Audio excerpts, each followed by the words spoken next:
Chapter 5. Ottawa History from 1700 to 1763. The Ottawa were caught in a complex web of European and intertribal dominance during the years before 1763. As traders going to the east as far as Montreal and to the west as far as the Rocky Mountains, they beheld a supremacy over the northern Great Lakes. To understand their rule during these years, this chapter will give some further highlights of their history from 1700 to 1763. Until the French reopened their trading forts in the fur trade, they were ignored by the Ottawa. Antoine de la Mothe Cadillac, the commandant at Mackinac, arrived at Detroit in June 1701. Cadillac blamed the Jesuits for the suspension of the fur trade and therefore asked the Ottawa and Wyandotte to move from Mackinac to Detroit. Most of them did, while some Ottawa returned to Manitoulin Island. The Jesuits were forced to close the St. Ignace Mission. The closing of the St. Ignace Mission was the deciding moment in the future of the Waganakising Band. The closing caused them to move from the Rocky Highlands, where the mission stood as a lookout on the straits, to the more sheltered and protected bluffs on the western Lake Michigan shore. This region supported the growing of corn and had many maple trees for syrup, and was originally settled by the Ottawa in 1615. The Ottawa became successful in their agrarian pursuits while retaining their access to the Great Lakes with their trading routes.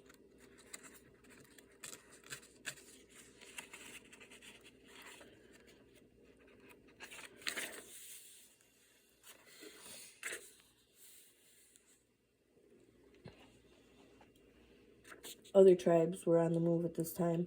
For instance, the Saltier Ojibwe also relocated southward to the Saginaw Bay. Meanwhile, the Mississauga settled east of Detroit in what is now southern Ontario. The Mississauga were enemies of the Haudenosaunee, and they continued their warfare. Finally, the Haudenosaunee offered peace to the Mississauga because they wanted them as trading partners. The Haudenosaunee came closer to defeating the French through economic warfare than through the traditional version. The trade goods of the British were of higher quality and less expensive than those of the French, so that the Ottawa and Ojibwe began taking their furs to them. In response, Cadillac invited more tribes to Detroit. In such a crowded area, even normally peaceful tribes such as the Ottawa, Ojibwe, and Wyandotte, who usually get along, began fighting. The living conditions at Michilimackinac were graphically described by Father Etienne de Cahill to Monsieur Louis Hector de Callier, governor in the Jesuit relations. It was dated at Michilimackinac in the 30th of August, 1702. This letter is one of many reports from the Jesuits that urged the change in the French policy of trading for furs with the Native Americans. The interlinking of French fur traders and the mission of the French missionaries created a cultural, religious, and moral divide between two groups and their goals concerning the Anishinaabe. Father Etienne begins his letter as follows. Monseigneur, if His Majesty desire to save our missions and to support the establishment of religion, as no doubt he does, we beg him more humbly to believe what is most true, namely, that is no other means of doing so than to abolish completely the two infamous sorts of commerce which have brought the mission to the brink of destruction, and which will not long delay in destroying these, if not abolished as soon as possible by his orders, and be prevented from ever being restored. The first is the commerce in brandy. The second is the commerce of the savage women with the French. Both are carried on in an equal public manner without our being able to remedy the evil, because we are not supported by the commandants. They, far from attempting, when we undertake to remonstrate with them to check these trades, themselves carry on with greater freedom than do their subordinates and so sanction them by their example. So much is the case that all the villages of our savages are now only taverns as regards drunkenness and sodoms and as regards immorality, from which we must withdraw and which we must abandon the just anger and vengeance of God. In this letter, the two conflicting goals and lifestyles of the men representing France on the Great Lakes frontier is shown. The fur traders used alcohol to corrupt and trade with the natives, while the missionaries wanted to convert them to living European-style Christians. Both wanted to use and exploit the tribes. Father D. Carhel arranges the commerce being carried on into four separate categories. The first is the establishment of the tavern to keep the Indians intoxicated. The second is the transportation of the liquor from the outpost to outpost. From outpost to outpost. This third occupation consists of making a fort a place that I am ashamed to call by its proper name, where the women have found out that their bodies might serve in lieu of merchandise and would be better received than beaver skins. 2. The fourth occupation of the soldiers is, quote, or no, it's not a quote, is it? Yeah, quote, the soldiers is gambling, which at 3 times when the traders assemble sometimes proceeds to such excess that they are not satisfied with passing the whole day, but they spend the whole night in this pursuit. So in the beginning of the 18th century, Fort Michilimackinac was a place of darkness, idleness, and debauchery. The French had exported their culture to the natives who, through addiction to alcohol and economic necessity, were very dependent. The Ottawa and Ojibwe at the fort became, quote, Fort Indians and not, quote, Forest Indians. They were corrupted by the Europeans and began to lose their ways of survival. After taking most of their land and killing the majority of Indians, the United States government, through Sovereign Nations Act and the establishment of casinos, has experienced a role reversal where the European Americans' gambling addiction is turned into a moneymaker for the tribes. The Sable Ottawa, who mentioned at Michilimackinac, began fighting again with the Sioux. The French tried to stop the intertribal wars, but were unable to do so. The Miami and Wyandotte honored the French request to stop warfare, so that when they saw the Ottawa leaving in a war party to attack the Sioux, they decided to take over the Ottawa village. The Potawatomi warned the Ottawa, and the plot was foiled. First, 5 Miami chiefs were killed, and then the Ottawa drove the Miami into Michilimackinac. During the skirmish, 50 Miami, 30 Ottawa, and a French priest and 2 French soldiers were killed. The war quickly spread to Detroit. The Ottawa chief, called La Pesant, Fat One, by the French, was ordered by Cadillac to come to Detroit for a trial. He was fearless and arrived with a big escort in regal fashion. The Miami demanded a harsh sentence, but La Pesant escaped and paddled back to Mackinac. The Miami were outraged, but the French could not afford to offend the Ottawa and did not pursue him. Detroit was growing, and Cadillac invited 6,000 Ottawa, Wyandotte, Ojibwe, Potawatomi, Miami, Illinois, Osage, and Missouri to join him. A major overload at the fort came when he invited 1,000 Fox from the Wisconsin with their Kickapoo and Mascouta allies. Detroit had been the Fox homeland, and they reasserted their dominance after they arrived. The Ottawa and other tribes asked Cadillac to send the Fox Meskwaki back to Wisconsin, but he ignored their plea. When Cadillac went to Quebec for a meeting, the Ottawa and Potawatomi decided to remove the Fox. They first attacked a Mascouta hunting party in 1912, and the Mascouta run to the Meskwaki. The Meskwaki attacked Fort Pontchartrain, and Ottawa, Ojibwe, and Potawatomi Braves attacked them from behind. Meskwaki warriors escaped and moved back to Wisconsin.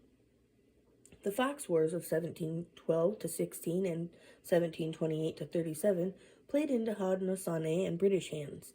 Since they disrupted the French alliance, the First Fox War ended in a draw. At a meeting in Montreal in the spring of 1737, the Ottawa noted that they were no longer against the Meskwaki Fox. This ended the Fox Wars. Then the Ottawa and Potawatomi asked the French to forgive the Meskwaki and Menominee. The Winnebago asked for the same for the Meskwaki, and the French agreed. The restrictions imposed upon the fur trade by Louis XIV were lifted after his death in 1715. Unlicensed traders were now licensed, and trading posts were established at Mackinac, along with La Boyer, La Pointe, Watanan, St. Joseph, Miami, Pimtuit, de Chartres, Niagara, Sandusky, and Vincennes. The tide began to turn toward the British after the hiatus of French trading. The Odawa and Ojibwe at Saginaw began trading with the British in 1717. The Haudenosaunee had allowed British traders in 1728 to build a trading post at Oswego. 80% of the beaver traded at Albany in 728 came from the French allies. Some Ottawa moved to settle as far east as Beaver Creek in western Pennsylvania. The war between the Ojibwe, Dakota, and Sioux began in 1737 along the upper Mississippi and lasted for more than a century.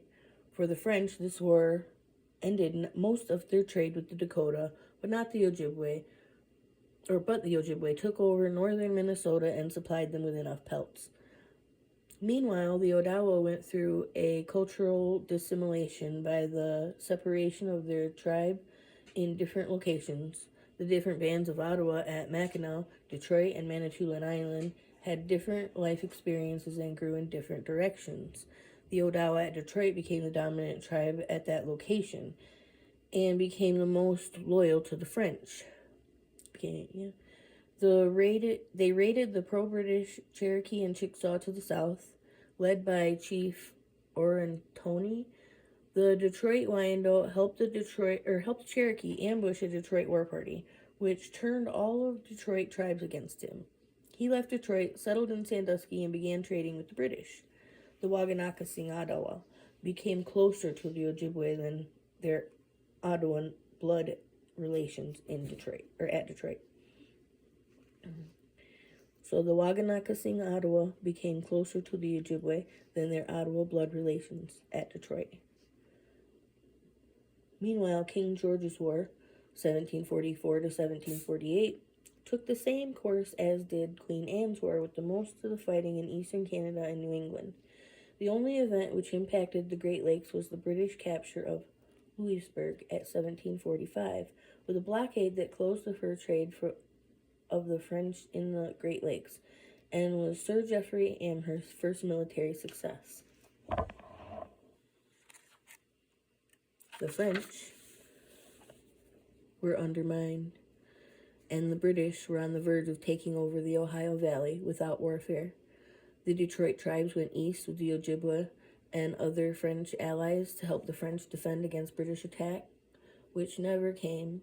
The absence left room for the British traders to enter Ohio. The Detroit tribes were at war with the Fox, Meskwaki, or Red Earth people. Sauk, Askiwaki, and Mackinac Ojibwe at this time did not intervene. The Detroit leader in the war was Brondiak. The land grab for Ohio began, and the French were in a precarious position. 3 powers felt they had the right to Ohio, though none of them lived there. The Haudenosaunee claimed it by right of conquest, while the French claimed right of discovery. The British felt that they had the right through the Haudenosaunee, through the Treaty of Ryswick, 1697, which was fallacious since the Haudenosaunee never requested the British protection. Memeskia, the Miami chief, signed a treaty with the British at Lancaster in 1748, allowing them to build trading posts in Ohio. He moved his tribe from Indiana to a new village in Pickawillinie, Pequot, Ohio. When the British built a fort there, he invited the Kickapoo, Illinois, and Potawatomi to trade there. The French harassed the Miami people of Pickawillinie because of their successful trading post operations with the British, The French plundered the pack trains, committed murders, and took prisoners. They could not provoke the Miami into war, so that they planned an attack on their powerful and prosperous village. The French asked the Detroit tribes to expel Kaskaskia with the British traders, but Detroit tribes were also thinking of trading with the British and declined. Finally, Charles Langlade, a French Ottawa and an important figure in the overthrow at Michilimackinac, organized a war party for Mackinac with about 250 Anishinaabe warriors. Mamaska and 30 other Miami were killed, and the British fort was looted in June of 1752. The members of the Mackinac band, led by Langlade, boiled Mamaska and ate his body. The cultural use of cannibalism by the Anishinaabe and other American Indian tribes was that the warriors felt that they received the powers and strength of the consumed warriors. The French and Indian War, 1755 to 63, was started when young George Washington attacked French forts with his Virginia militia. Washington was surrounded and soon surrendered, but the British moved on to remove French forts in western Pennsylvania. They put together an army under General Edwin Braddock, an experienced British soldier who felt that fighting with savages was beneath him. I'm gonna go see why this cat's crying too.